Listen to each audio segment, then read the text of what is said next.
olunaku lwejjo nadde ku mutimbagano nendaba Pastor Budingo ono yalemerera okuzimba Pentagon. Asuubiza buli lunaku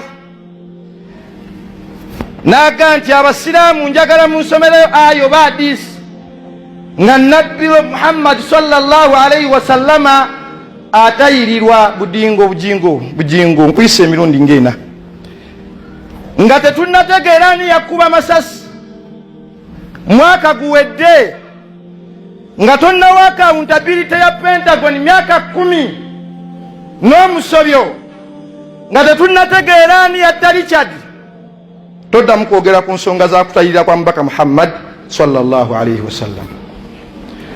Omanyi mmwe mugenda ne mutiitiira mu kaseera akazibu mmwe basiraamu mmwe abantu we batowe batandika ne bajoronga nabbi ne bajoronga ne Allah. Yali atuuliddeko nga twogera kutunda soda w'omukisa, yali amulabyeko mu muzikiti gwonna nga tumutunda soda w'omukisa, ye bwe yamutunze emitwalo 5 ani yamugambyeko.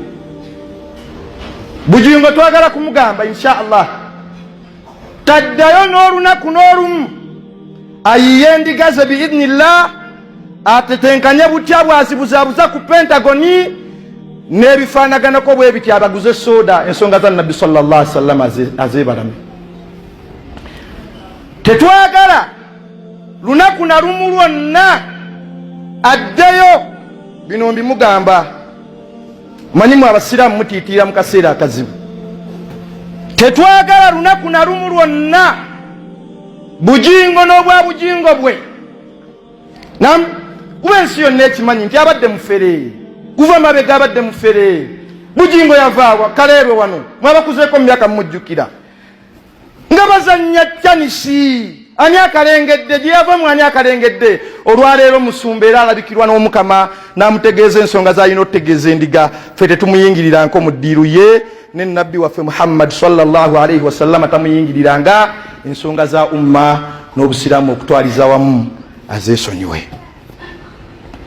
Era musuubiza ti insha Allah nga bw'atagabanga accountability ku masasi, nga bw'atatubuulira ani yatta musimanga mukulu wa kanisa WSFC, nga bw'atatubuulira ku byonna byazaakola kutunda soda n'ebifaanaganako bwe bityo.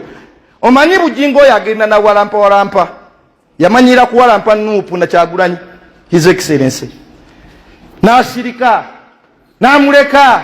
Amanyi n'abasiraamu bw'anaatandika 2025 tugenda kumuleka. Wallahi nkulayirira nja kukuba misana kiro kawungeezi mu ttuntu nkukeererengako insha Allah okutuuka lw'onaatereera mu layini biidhnillahi tabaraka taala. Tatuyita bakuzanyirazanyirako. Nuupu yamulemye kati atandise basiraamu. Akasanke kakulemye okukongola kati osaba nganga. Siraamu nganga wallahi tujja kwagula nze nkubuulira. Ebyo ebigambo bwe mubiraba mu ate abasiraamu ne muteekako likes ne muwaana muki oyo muwaana muki Budingo n'olunagwa ono Budingo talina gwatalumba. Entalo za Budingo nazo teziggwa buli ddakiika buli sekende aba alinako gwawalampa. Kati nno nyinza okugamba nti oba yalinnya ly'amagye.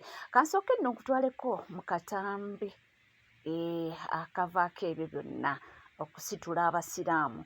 Era kano akatambi nalabye ne mwana mulenzi Mudra ng'asitukiddemu. Katusooke tugendeko mu katambi ako tulabe. Mutulage Nabbi Muhammad sallallahu alaihi wasallam ng'akomolebwa mutulage yamukomola Swalangi manyi naye ekyannemesa nti Muhammad yaliwa ng'akomolebwa ffe Yesu wuno yabatizibwa. Leeta bwino sebo yakomola Muhammad teyabula. Siraamu nabusomako basics. Swalangi manyi alhamdulillahi rabbil alamin iyyaka na'budu wa iyyaka nasta'in ihdinas siratal mustaqim. Oyo omusajja waggula entalo ku bbeeyi layisi taziseera. Era gwoba oyagala omuntu okuwagulirako entalo oyinza okumukontaktinga. Keeko nno akalese abasiraamu nga bawanda muliro. Era nga wenkugambye nti nalabye omwana mulenzi Mudra ng'avuddeyo naye kubanga ayogerako mukulu ono naye lunaggwa ebibino. Owekitiibwa Pastor Budingo osibye oteyo ssebo kulamusizzaako ekitiibwa nsuubira oli solida nshata nga bweyagala obba kakati eno ensonga ndalamu ku nsonga ya ddiini yaffe tetuwalampa ffe eddiini z'abalala twandisabye naawe oleme walampa yaffe tosobola tandika soma aya za Mungu mu ngeri ya kunyooma kumanyiira kubanga ffe tetusobola genda ffe ne tudiisinga ebintu by'osobola ki by'osomesa kuba ne bayibuli wagizolera kati gw'ofuna obubaka bwo era n'obugamba abantu ffe ne tutagambayo ate gwe n'ojja mu bintu bya Mungu n'obeera ng'obizoleesa ate ki omumwa gwo ekitiibwa tukuume ekitiibwa buli omu awe muna ekitiibwa wekyo tujja okwewa ekitiibwa kuba kati nze ani akugamba tayimu eno naye tetwagala kujja sabako naawe mukama waffe tusaba gavumenti ewulire ekintu kino eddiini kintu kikulu nnyo era eddiini buli ddiini eweeginewaayo ki ekitiibwa twagala mirembe kati era omukulu oyo agambibweko ojo wakisoboka yetondere n'abasiraamu abasobodde salaamu aleikum ebyo ebigenda mu maaso ate nga tukyeyongerayo n'amawulire ag'enjawulo omwana mulenzi omulangira Suna ye bagamba nti munange mu art buli ekibaawo ebeera design kakati oluvannyuma bwa Alliance Ken ne Palaso okubanga kati bayingidde olutalo Senzigu ye ate omulangira Suna agambye nti nedda eno nze nnyinza ogitwala nga advantage ayingidde studio n'abakubira oluyimba n'abagamba nedda bino bye tulimu nedda tetuza gaali ezaaliwo edda tuyimbe buyimbi tukube bantu music nkugambye akayimba kafulumye era ndowooza mujja kubanga mukawulira naye ye yagambye nti nedda ate tetuddamu ebyo tukole ekintu ekirala bekube entalo za music onaasumulule n'onaasumulule instead ate okudda mu by'okulwana yes bingi nnyo ebigenda mu maaso era nga wendiino nnyo ddala kubanga nga batuusaako abaffe eby'omusirikale eyeekubye amasasi omukulu Lieutenant Amon aliho ebizuuliddwa bibino bambi byennyamiza bika byamaziga si mawulire malungi omusirikale ono yeekubye amasasi abadde engineer oluvannyuma lw'abakamaabe okumuteekako ekibooziboozi mbu yalya ssente era ne bamuyimiriza n'okumulimu naye yalese ekibaluwa ekinene n'akikwasa omukulu General Muhoozi Kainerugaba biki ebyabadde mu baluwa eno bibino mbirina mu bujjuvu akatambi kankakuteerewo wano eno wuliriza bulungi then ojajinge. Lieutenant Amon Ariho, the site engineer for Gombe. I've been here so far for 1.5 years, and the first contract was to build the MCH and the staff houses. This contract was for 1 year, and we did it within that very 1 year. We were ready for handover, and the structures were commissioned by the Saba Minister, the Prime Minister, Robin Anabanja. Now currently we are handling renovations of around 20. There are 20 blocks. All of them are staff houses and are going to accommodate 56 doctors. By the time I came, the construction was for the MCH block and the 16 housing units, the storage structure. And as you see, we started with excavation here to put up the MCH, and following the BOQs and all the architectural drawings, the structures are in place and already in use. Right now, I must say they must see what the Engineers Brigade is doing. They are learning by seeing what we do. They thought being a soldier is only moving around with a gun. No.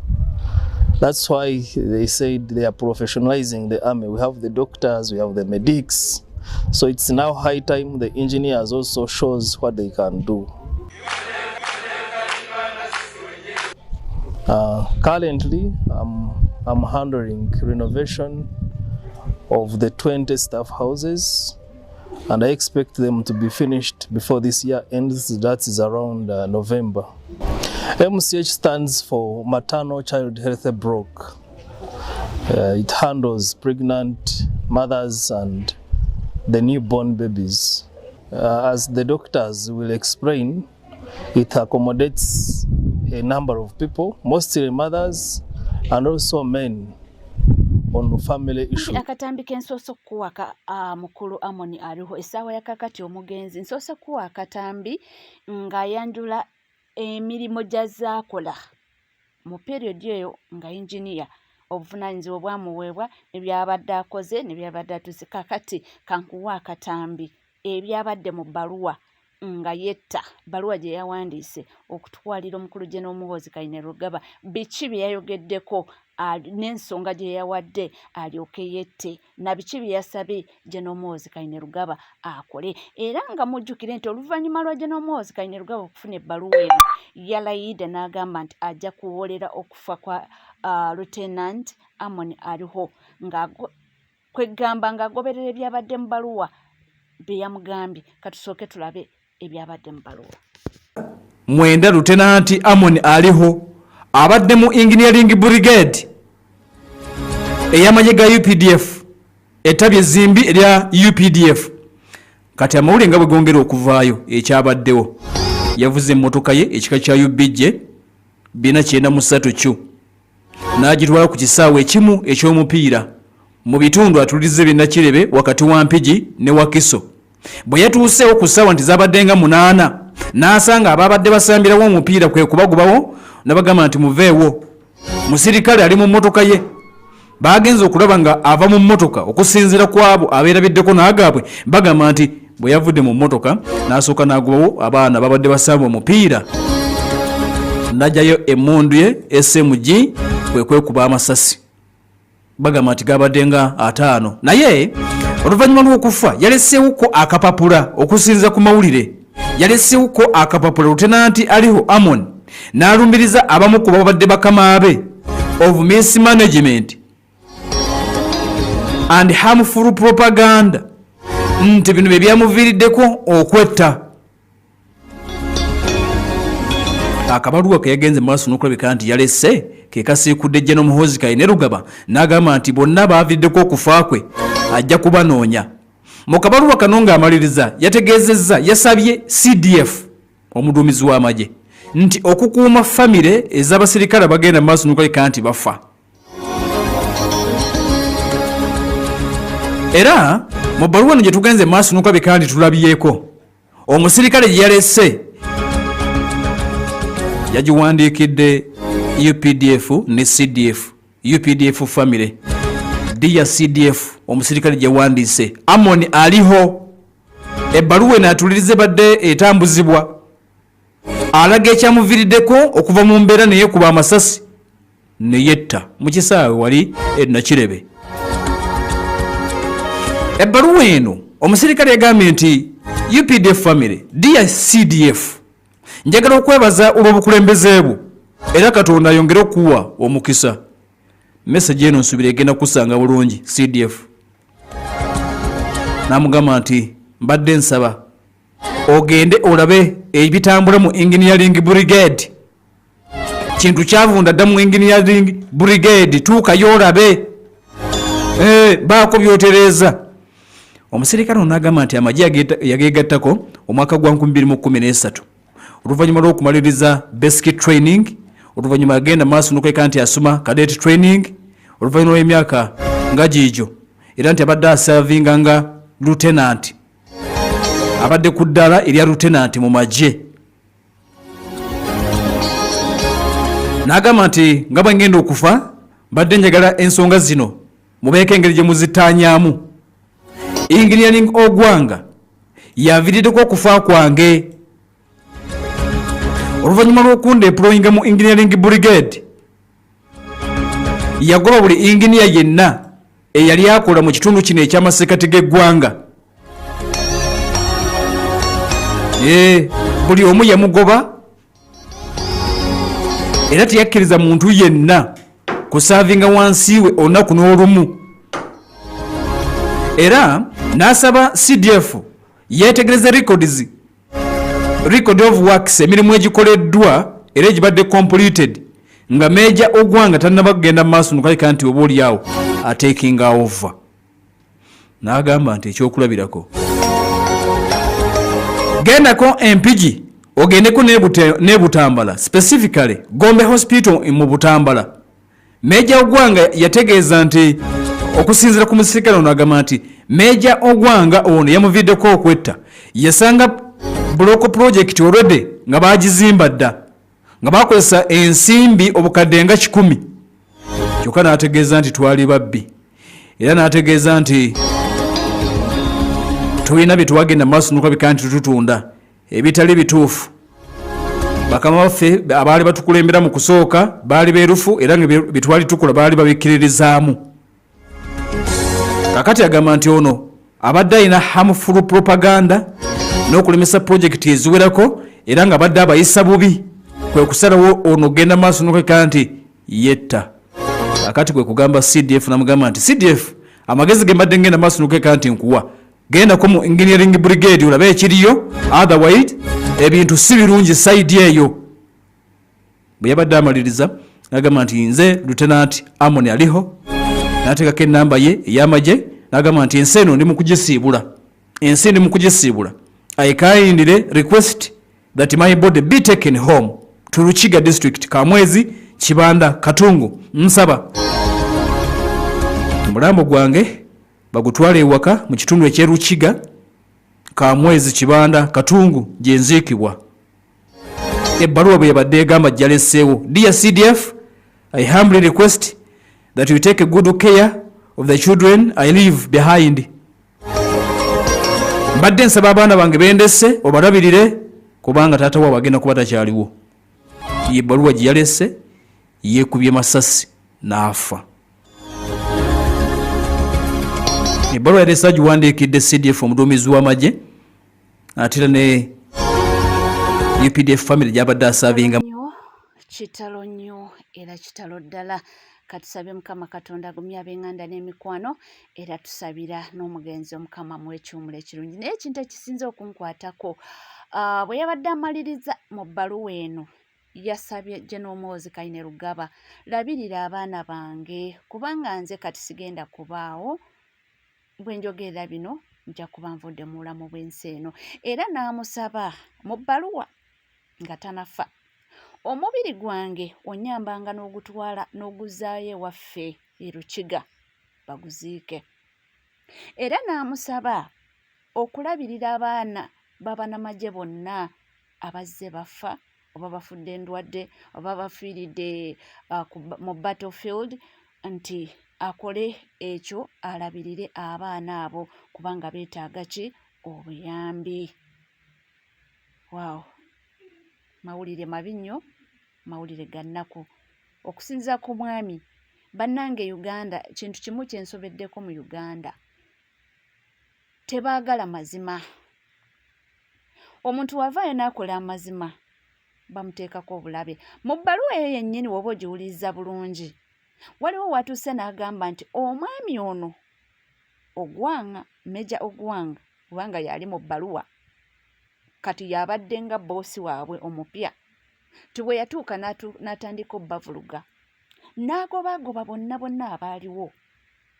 Naye ntijjukira boosi oli eyasooka, simanyi oyo teyamumensioninze mannya yaliwo, yali abatwala bulungi era ng'emirimu gyabwe bagikola, era n'emirimu ku gurawundi mubirabye nga basiima emirimu gya Lieutenant Amon aliho abadde agikoze. Naye bagamba nti babadde baludde nga beebuuza alirudda wa, kubanga abadde abuze okumalira ddala emyezi nga 6, akumbe nga bamuyimiriza nga bamutaddeko ekibooziboozi. Mbu yawulinkanya ensimbi oba obukadde 10, kyokka musajja wattu abadde akola amazima. Nga womanyi ebintu by'ekinamagye si byangu. Bagamba bakuteekako emisango sanga egyo bayinza okusiba forest, si kyangu okuvaayo weedifendinge. N'agamba nedda, wakiri kankole kino nfererere abalala. Jafudde ng'omuzira kye nsobola okugamba kubanga ye yawandiisa ebbaluwa n'ateekamu buli kimu nti wakiri nze kanfiiririre abalala naye abaliwo abanaasigalawo bafune obwenkanya. Tuli ku NCK TV. Bw'obanga tonna subscribinga kekadde subscribinga ringing that notification bell, sharing liking ebisigadde bingi nnyo nja kubanga mbikutuusako. Nenzijukira omusirikale omulala yaliwayo PDF.